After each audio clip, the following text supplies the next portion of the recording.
Welcome to my storytelling corner today. My dear friends, have you ever paused to wonder if there exists a kind of love so suffocating, so intensely possessive, and deeply distorted that it becomes infinitely more terrifying than a physical prison? We often think of love as a sanctuary, a safe haven from the world's cruelties. But what happens when an extreme, paranoid instinct to protect strips away the very air you breathe, slowly and meticulously suffocating the life out of the person you yearn to protect the most?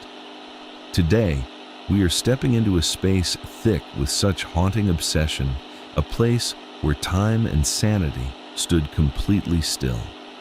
Let me take you back to a sweltering day in May 2020 at an aging, sun-beaten apartment complex in Changwon, South Korea. An indescribable, heavy odor wafting from a second-floor unit had finally forced the uneasy neighbors to call the police. When the authorities arrived and the heavily secured, stubborn door was finally forced open, a silent and profoundly chilling scene revealed itself. There, in the dim light, a mother and her young daughter lay lifeless, side by side on the floor. There were no wounds on their bodies. There were no signs of a struggle, no broken furniture to suggest a home invasion. In fact, the refrigerator was still fully stocked with rice and kimchi. Yet, what sent absolute shivers down the spines of the investigators were the hundreds of macabre, chaotic paintings plastered tightly across the four surrounding walls. They were staring down at the bodies, silent witnesses to a tragedy that defied logic. Usually, we lock our doors to protect ourselves from external dangers, from thieves, from the unpredictable night. But in this suffocating apartment, the mother, Ms. Kim, had done something far more sinister.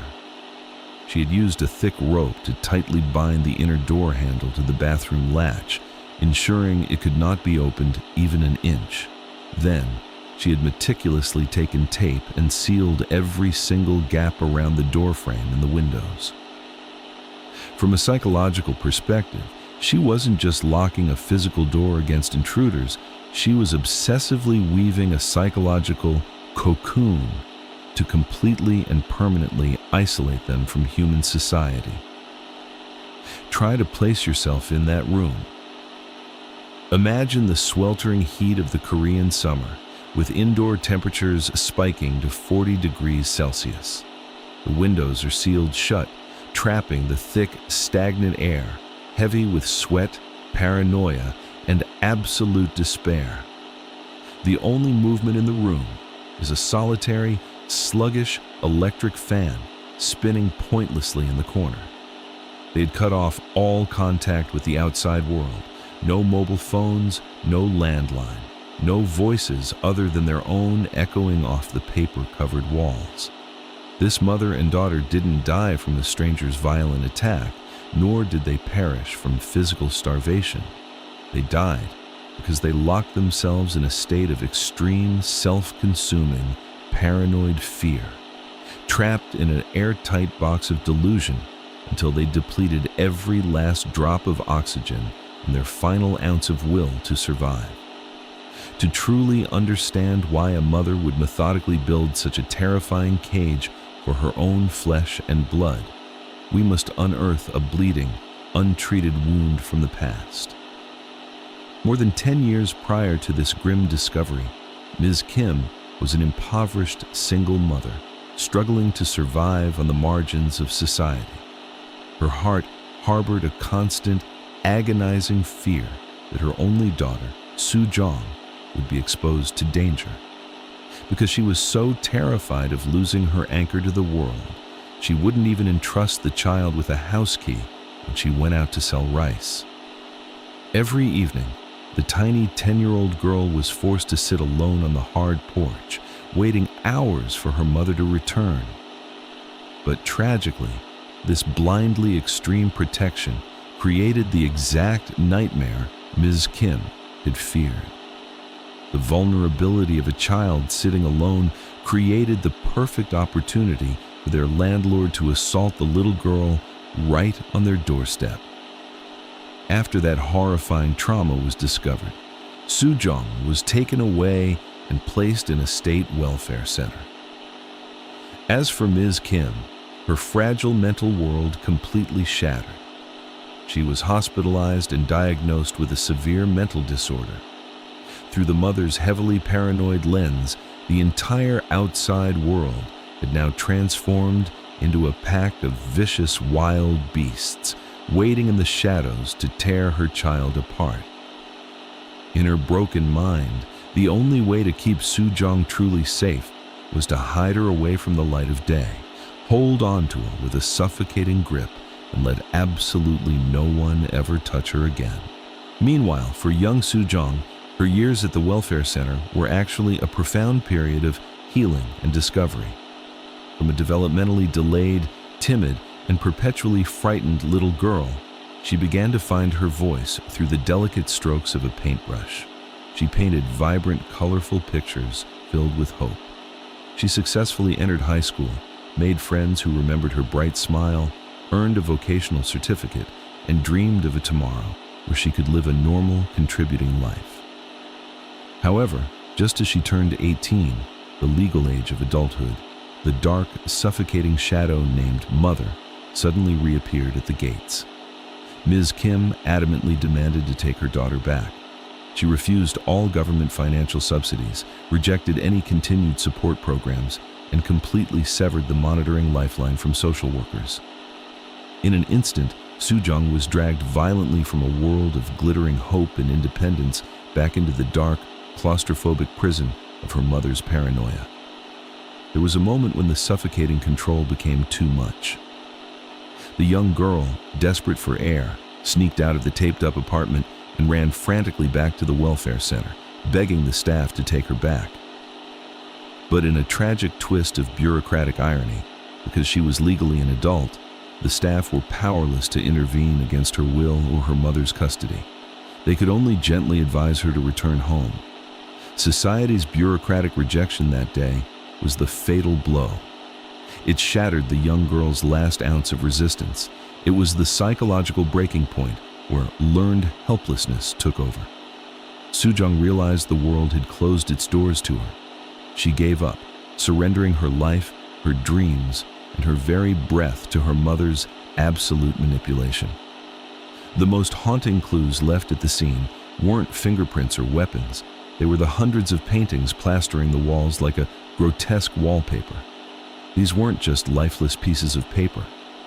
In a room where voices had been silenced, these drawings were the loud, desperate, and final language of two shattering souls.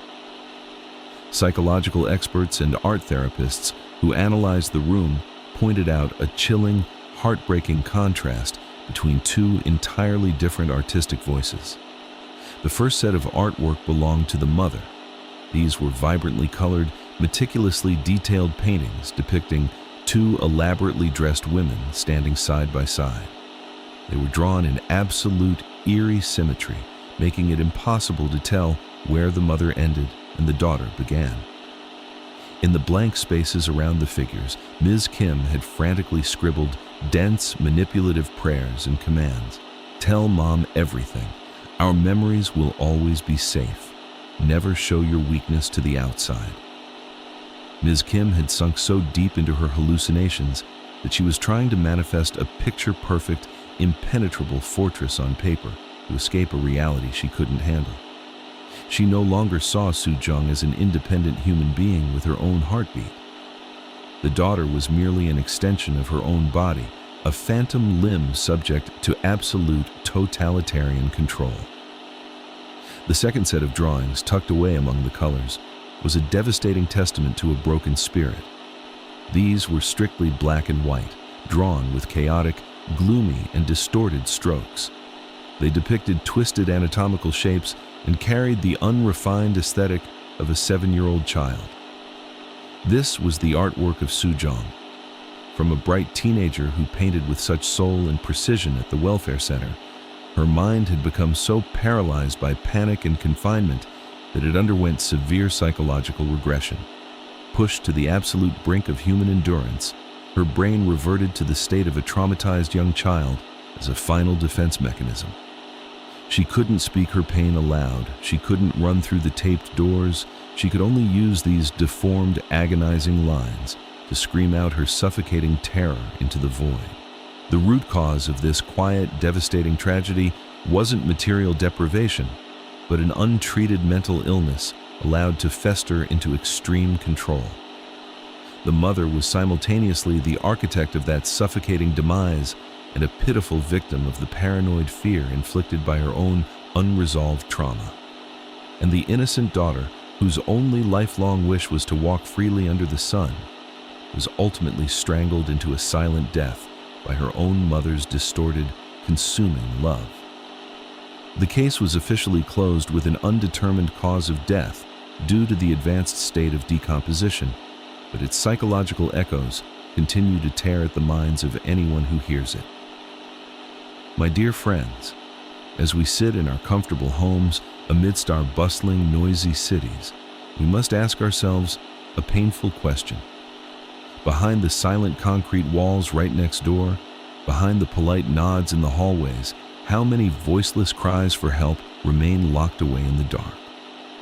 And could it be that society's polite silence, our bureaucratic hesitation to interfere in family matters, has inadvertently become the very tape that helps seal away the last breath of oxygen for those suffering souls?